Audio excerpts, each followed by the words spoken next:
You're listening to another episode of Popcorn Podcast with Leigh and Tim, and in this episode, we're talking Australian film Bosch and Rockit, plus all the latest movie and trailer news.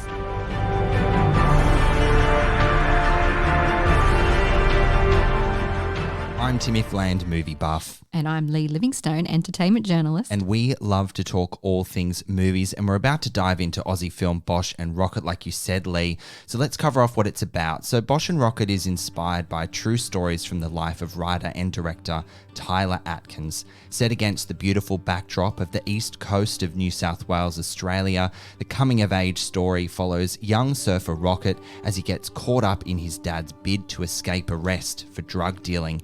What surfaces is an exploration of the fractured and raw bond between father and son. Bosch and Rockit is directed by Tyler Atkins from a screenplay by Atkins and Drew Metz from a story by Atkins. The film stars Luke Hemsworth, Isabel Lucas, Leanna Walsman, Savannah Lorraine, and introducing Rasmus King as Little Rockit. So the film is based on and inspired by the life and living of Tyler Atkins, the writer-director. And who is Tyler Atkins? So Tyler Atkins, he's an award-winning filmmaker, and he has surfed and lived that sort of culture for his whole life in Byron Bay around the world. He was actually part of the surfing buddy team that won the first season of Amazing Race Australia. That is cool. Yeah, and he's an actor. He does it all. He's a jack of all trades. Yeah. I want to share where this story came from. Sure. So it's a story about him and his dad. He was about 12 or 13 years old. Mm-hmm. And it wasn't until he got older in his life that he had to start healing with his parents and dealing with the trauma that he experienced as a child. And Tyler got to a place where he ultimately learned how to forgive his parents by doing things like meditation, yoga, and leaning into and discovering his spirituality. So with Bosch and Rockit, he wanted to tell a healing story. He wanted to tell a story about parenting and unconscious parenting and how those choices can affect children as they grow up. Unconscious parenting is an interesting phrase. What does it mean exactly, do you think? I feel that it's about making decisions that you don't realize how they affect those around you. You think you're doing the right thing by protecting them, but the domino effect is that ultimately everything comes to a head and you have to confront the truth. And that is a journey that is unique to everyone. So ultimately, the protagonist of this film, Rockit, is an avatar for Tyler Atkins? Yes. He is Rockit. He is Rockit. And Bosch, played by Luke Hemsworth, is Tyler's father in some way. His father was actually a marijuana dealer, as Bosch is in the film. There's creative license involved here. Yes. But it is inspired by the whole sentiment around a father-son and finding forgiveness and that human connection. Yeah. I think beyond the story, this is also a snapshot of life in the 90s. Right. Before social media, when kids roamed free for the day and kept themselves busy by eating chips by the beach or exploring outdoors or surfing. It's a really nostalgic world to be immersed in, and I enjoyed being part of that. But also there's the sinister side where, you know, kids roaming free, but the father really doesn't know what his kid is up to. No. Not that he's up to anything dodgy, but he gives him money and says don't come back before midnight. Right, because he's got a girl over and he wants to have that sort of space and that time with them. Things like that are really confronting about that world. Yeah, and I mean, I didn't grow up like that. So I didn't find any of that particularly relatable because, gosh, my dad would never just give me $50 and say, come back at midnight at the age of 14. You had to be home when the streetlights came on. 100%. Yeah. 100%. And especially in a world where we grew up when there weren't cell phones or social media. Yeah. So there was no other way other than a face-to-face conversation with your parent that had a curfew and you were home and they knew exactly where you were despite, you know, not being able to track you. Another thing for maybe our international audiences. Okay, this is an Australian film. It's a very Australian film. Quintessentially such. Exactly.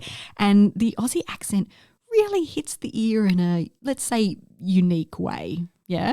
It's fast. The words run into each other. It has a drawn out drawl to it. You know, Byron Bay gets said a lot. Byron Bay. So that can be a little disconnecting, I think, for international audiences. But this is, as you said, a quintessentially Australian film. We're so self-judgmental about how we sound, right? Yeah. I settled into this okay. But the thing that jumped out at me, and I didn't really have much of an issue with it, but I'm keen to understand if you did, there is a lot of swearing in this movie. I was going to bring this up, and I'm no prude, but I don't think all that swearing was necessary. There's a lot of the see you next Tuesday word, a lot of fucking this, fucking that. You actually spoke to the director, Tyler Atkins, and Rasmus King, the star, and a few of the other cast, Luke Hemsworth, name drop, in a series of Q&As, and got some really great insight into why he felt the swearing was necessary. Do you want to share that with our listeners? Yeah, Tyler had told me personally, and then also on the panel when we were discussing with the audience, that he had to fight to keep the swear words in the cut. Because when you think about the rating, this Bosch Rockit has an MA 15 plus rating in Australia. If this gets distribution in America, it will 100% get what their equivalent is an R rating. So he fought for it because for the simple reason of maintaining that authenticity about how people speak to each other and the area of Australia and Byron Bay, just how they communicate, that it's really colloquial. Yeah, and especially the age range of the teenagers. Yes. Yeah, he's got a point too. It is authentic, but it does get dull to listen to on film. I started to switch off when it was happening so often. Every time they drop the C-bomb, you're like, there's another one, there's another one. Yeah, yeah. When every second word is fucking this, fucking that, fucking this, I think, and he's not wrong. It's authentic, but in terms of entertainment value and watching it on screen, it can disconnect the audience. Now, can we just build on the dialogue for a hot minute? Because I think you'll agree that at times it does get cheesy.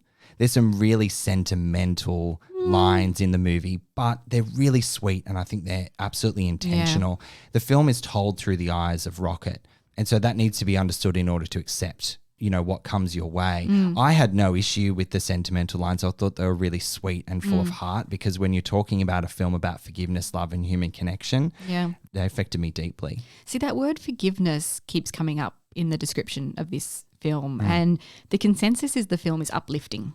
I don't know that it is. I don't know that I felt uplifted after watching it. I felt quite deflated after watching Bosch and Rockit. But that's also a valid response. You don't always have to go skipping out of the cinema for it to resonate and have an important impact and tell an important story. I don't think I was buying the forgiveness aspect between father and son. Maybe an acceptance in maturity as he grew older. I just didn't feel that understanding. Maybe it was what the film represented was the first step towards forgiveness. Yes, and maybe. So ultimately over the years when Bosch and Rockit develop their relationship further and further, they now have a foundation that they can build across that is even, because it was very uneven before.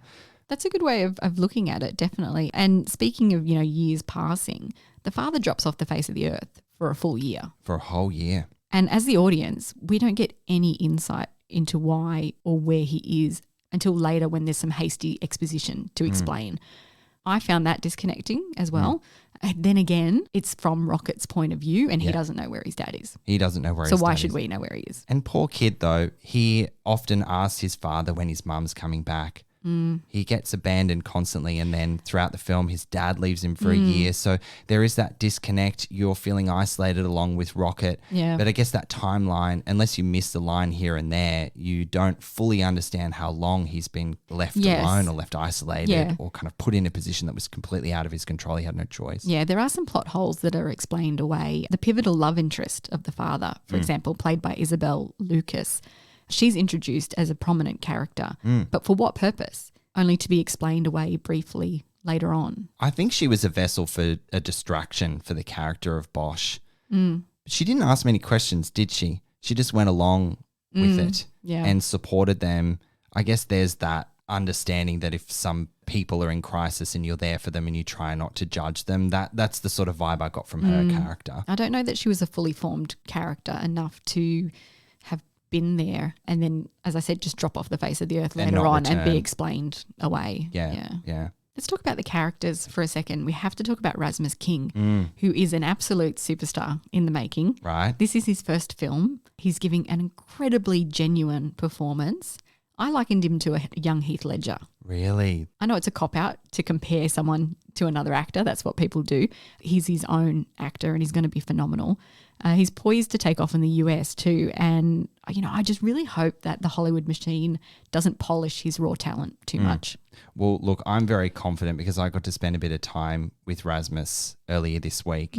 He's got his head screwed on. Yeah. And he's genuinely excited and surprisingly humble about the whole experience.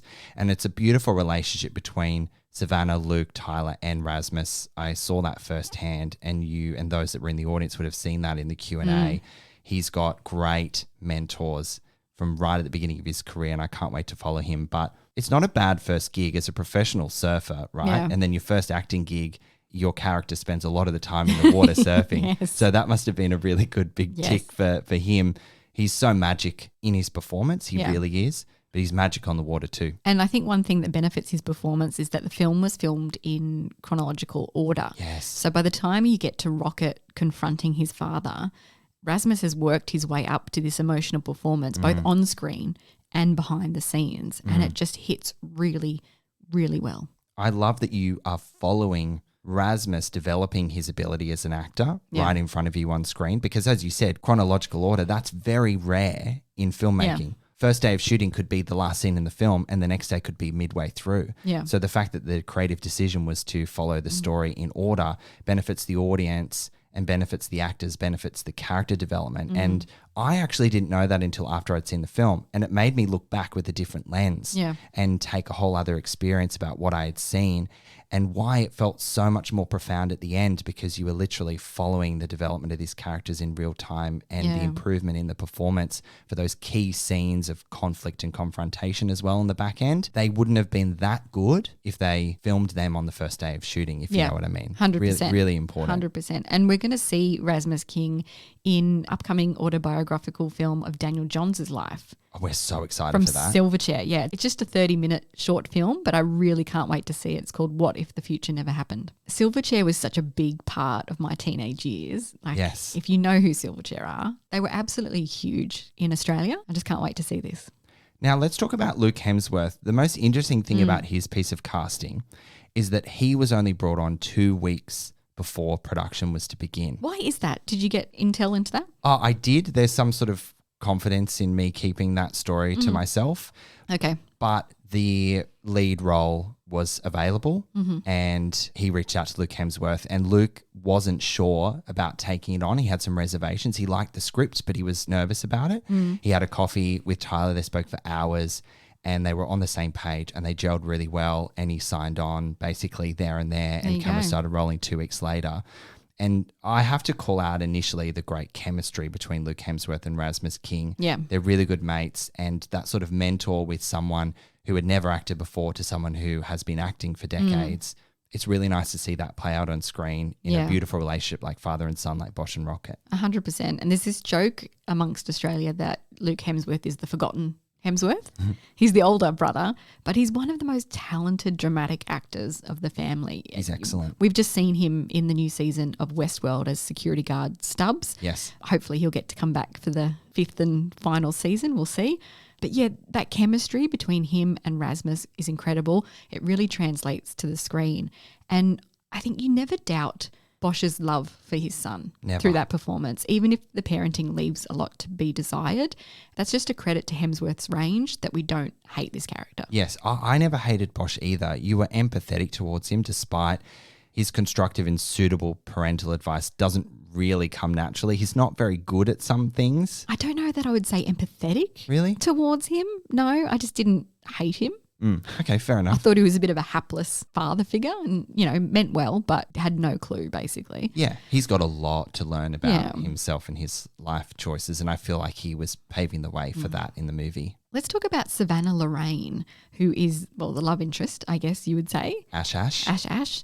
She's gorgeous and also has wonderful chemistry with Rasmus King. I mean, Rasmus just has great chemistry with everyone, doesn't he? He's just really such a does. genuine person, and I think that really translates into his performance. The Ash Rockit friendship is quite beautiful. It develops into, young love. It's really innocent, and there's that consistency that Rockit needed in his life, and it came with Ash, and it was just so cute. Yes. It was just so lovely. Because they're quite mismatched too. Yeah, I aren't would they? say. In terms of development, Yeah, height, all those things. But it works. Well, he doesn't go to school, she does. Yeah. Opposites attract in a way, but they found each other in a place of, need in their own sense. Yeah. And it was serendipitous that they were to find each other. And in terms of the real life story that this draws from, her character is introduced earlier than she appeared in real life, just to give that character, as you said, someone to talk to, an outlet.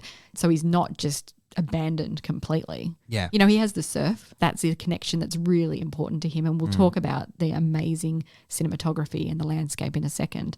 But yeah, Ash is also someone to take the edge off, to talk to hang out with, and gets him through, I guess. Gets him through, that's right. And when the world comes crashing down around him, she's that ray of sunshine, that's if you will. right. And isn't she just a ray of sunshine? She is a ray of sunshine. Amazing. Speaking of sunshine, yes, we've got to talk about the cinematography. Please. Award-winning cinematographer Ben Knott, who did Danger Close and How to Please a Woman more recently, he just knows how to capture the best of Australia. And there are no bad shots of Australia, in my opinion. It's impossible to make this country of ours look ugly on film, right. I think. I'm going to say that. I can make that wide statement. It's true. It's true. I just love living here. And when you see films like this, it makes you appreciate even more what we have right on our doorstep. This film is almost a love letter to Byron Bay and northern New South Wales and that coastal region. Obviously, the connection that Tyler Atkins has with that area, being a surfer himself. Yeah. Luke Hemsworth lives in Byron Bay. So does Rasmus. He grew up there. So there's that beautiful connection that you cannot forge in a performance. And the cinematography out on the water was just stunning. Yep. I found that really mesmerizing, meditative, Yep. because it serves as Rockit's safe haven, his safe space. It does. And how it's captured on film is simply stunning. And beautiful dolphins cutting through the water, the waves crashing, the sunshine, all those beautiful backlit shots of Rasmus when he's off by himself, wandering around, coming back from the surf. And God, it's beautiful to watch. The film takes a lot of nice, big, deep breaths to let you settle in and you connect with the surroundings because it's so important to the characters, and it's its own character in of itself. And the whole film was filmed on location. There wasn't any sound stages used for the production. Yeah. So all the houses, exteriors, everything was real in the moment, and that adds another layer of authenticity that Tyler was going for. You want to talk about the music? Briefly. The music reflects a really unique time and place in surf culture and beachside living in Australia. It's a real upbeat but laid back vibe. I loved the soundtrack of this film, and every single Q&A that I did, someone in the audience wanted to know more about the music and how much of a profound impact it had on connecting with the story. The music soundtrack is by Brian Catchia. It's stunning, and I've been listening to it all week while driving around running errands. And you can stream it on Spotify now, so you can catch it there. It evokes such a big emotion, and I feel it really complements the hypnotizing visuals of Ben Knott. It's the perfect marriage between visual and audio. It helps carry this film beautifully. And I think it's fortuitous that all of these really talented filmmakers came together at this time, because this was filmed during COVID. Yes. And a lot of projects had been put on hold. And so there were a lot of people who had free time in their schedules that probably wouldn't have normally. It's actually a miracle that this film actually got made.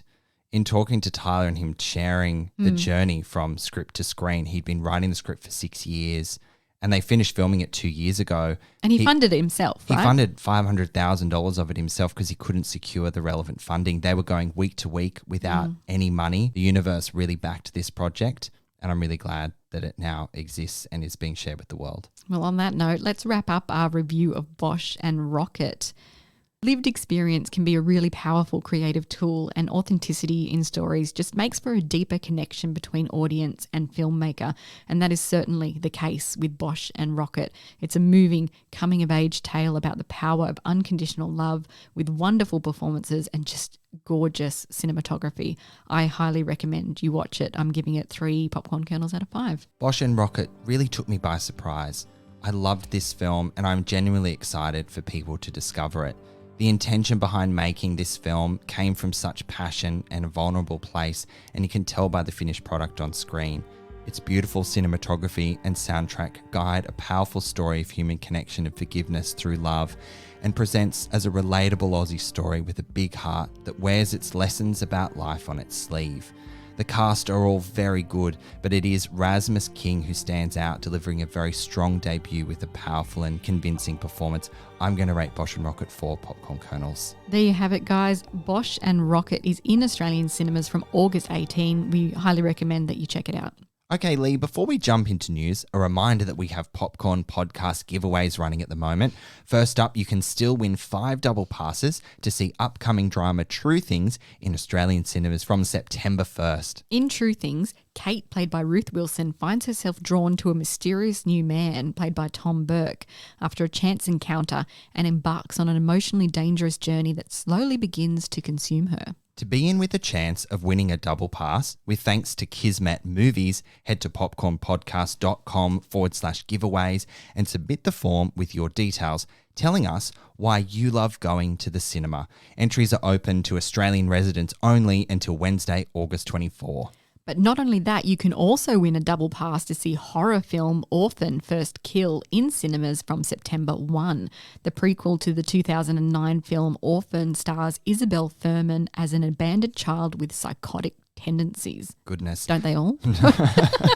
To grab yourself one of 3 double passes, head to the Popcorn Podcast Instagram page. Make sure you're following us and tag the friend you want to take in the comments. The giveaway is open until Sunday, August 28. Now, Mel Gibson's The Passion of the Christ sequel is currently in development. I had no idea this was coming. Neither did I. It's titled Resurrection. I mean, if you will. Makes sense. You're right, yeah. So Jim Caviezel will be reprising his role as Jesus, with Maya Morgenstern as Mary, Francesco DeVito as Peter, and Christo Jivkov as John also returning. The Passion of the Christ was released back in 2004 and became an absolute box office sensation, grossing over US $600 million on a very modest US $30 million budget. But it was also met with a lot of criticism for how brutally violent it was. And of course, you know, its subject matter is very controversial. Throw religion in anywhere and you've got fights on your hands. 100%. I don't think we've ever had a sequel to a Jesus story before. You know, sequels fever gone mad, perhaps? What do you think about getting a sequel to a Jesus story? Usually with Jesus stories. Jesus the Reckoning. Jesus the Reckoning. Christ. Maybe you should consider that. Wow. Pun Here we are. not intended. Pun not intended. Usually when you have a Jesus story, it tells the whole story. So he's already risen or whatever and it's wrapped up in a neat bow. Mel Gibson's The Passion of the Christ ended with his death. So the writing has been on the wall for almost 20 years that the next part of the story is his resurrection and here's the sequel, but it still feels a little odd. I think it's the title because it's called Resurrection. It just makes me think of Matrix Resurrection. Like, no shit. Like he's going to put on a trench coat and go running through the... Maybe it's Jesus in modern times and he's resurrected himself in 2022. Yeah, maybe. Oh God, watch this space. Moving on. Viola Davis is the latest sensational piece of casting for the upcoming Hunger Games prequel, The Ballad of Songbirds and Snakes, and she is going to play the film's antagonist. Obsessed with this. Great piece of casting. Amazing. So Lionsgate Motion Picture Group President Nathan Kahane said, "The Hunger Games films have always been elevated by their exceptional casting, and we are thrilled to be continuing that tradition with Viola Davis as Volumnia Gaul. Her formidable and powerful presence will add layers of complexity and menace to this story." Will it ever? Her character is a brilliant and eccentric strategist who is instrumental in shaping a young Coriolanus Snow into the man that he will become. We also got a first look image of Rachel Ziegler's Lucy Gray Baird and Tom Blythe as Snow, lying in the grass with their fingers entwined. So I guess it's a bit of a love story. Of course it is. Yeah. We love to see it. And the highly anticipated prequel will be in cinemas on November 16 of 2023. Now, Tim, a 10th Saw film has been announced this week with a release date of October 2023, just in time for Halloween. Of course. Of course. God, I can't believe the 10th one. So producers Mark Berg and Oren Coolers said, "We have been listening to what the fans have been asking for and are hard at work planning a movie that Saw aficionados and horror fans alike will love. And part of that is giving the reins to Kevin Grutert, director of Saw 6, which is still one of the fans' favourite in the entire series. More details will be revealed soon." Now, it's not known if this will serve as a sequel to the recent spin-off from Chris Rock's Spiral from the Book of Saw, which didn't light up the box office or us, nor fans of the billion-dollar franchise. So the plot of this new entry is under wraps, but no doubt it will deliver on many twisted, gory traps and a mystery to be solved, as is the formula of this franchise. What do you think about this? I liked Saw 1 and 2, and that's where I stopped. Right. It was smart, it was shocking, it was different, it was clever, and then it just fell off. In terms of horror franchises, though, it's one of the biggest ones. Yes. And I think people really enjoy watching these films. Huge fan for what base. they are. Yeah. Yes. So I think it'll be well received. Look, I'm excited for the fan base that are looking forward to this to get a Saw film that meets their expectations, because Spiral from the Book of Saw did not. No. And so I guess they're trying to right their wrongs here, and good luck to them. Now, I'm interested in this news, Tim. Embracer Group has become the one to rule them all this week, having acquired Middle-earth Enterprises, which was formerly Tolkien Enterprises, from the Sol Zentz company. Yeah, that's right. So this deal gives Embracer the rights to the Lord of the Rings and the Hobbit film trilogies, and any Tolkien-related movies, video games, board games, merchandising, theme parks, and stage productions. I don't know how I feel about this. This feels a bit, woo, we're going to just go crazy with the franchising. Yeah, like Disney have done with Marvel, like Disney have done with Star Wars, like Disney are, I guess, about to do with Indiana Jones. Yeah, I don't know. Gosh. CEO and founder Lars Wingefors said, "I'm truly excited to have The Lord of the Rings and The Hobbit, one of the world's most epic fantasy franchises, join the Embracer family. Going forward, we also look forward to collaborating with both existing and new external licensees of our increasingly strong IP portfolio." I guess he's referring to Amazon and the new big TV series which launches in September. The Rings of Power. The Rings of Power. Can't wait to see that. Me too. Oh my gosh, it's so close. Well, Embracer said it will explore, and I quote, additional movies based on iconic characters such as Gandalf, Aragorn, Gollum, Galadriel, Eowyn, and other characters from the literary works of J.R.R. Tolkien. Yeah, What are we going to get? Origin spin-off stories for all of them? And I don't know how I feel about that. I love these stories. You know how much I love Lord of the Rings. I'm with you, girl. But to just pick it apart for all the meat that it's worth makes me nervous. They probably spent a pretty penny acquiring these rights too. Yeah. So they've left themselves no choice but to churn out content. But I am nervous with you, and I hope they approach this right. Now, in an open letter published by Deadline ahead of the debut of his new documentary, Stutz, which he directed, Jonah Hill has announced this week that he will no longer promote his films to protect his mental health. Stutz is about Hill's relationship with his therapist, Phil Stutz, whom Hill began seeing in 2017 at the recommendation of fellow actor Joaquin Phoenix. In the film, Hill and his therapist discuss his mental health. I am really here for this. Same.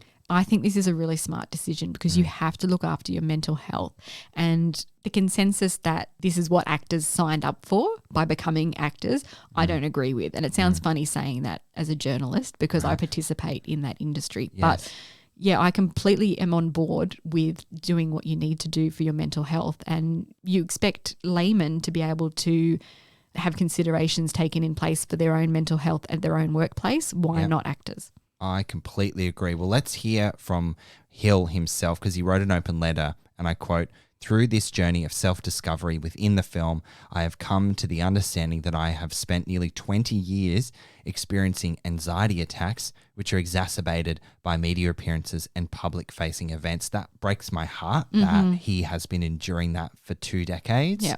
And it's taken him this long to listen to his body and do something about it. He continued, "With this letter and with Stutz, I'm hoping to make it more normal for people to talk and act on this stuff so they can take steps towards feeling better, and so that the people in their lives might understand their issues more clearly."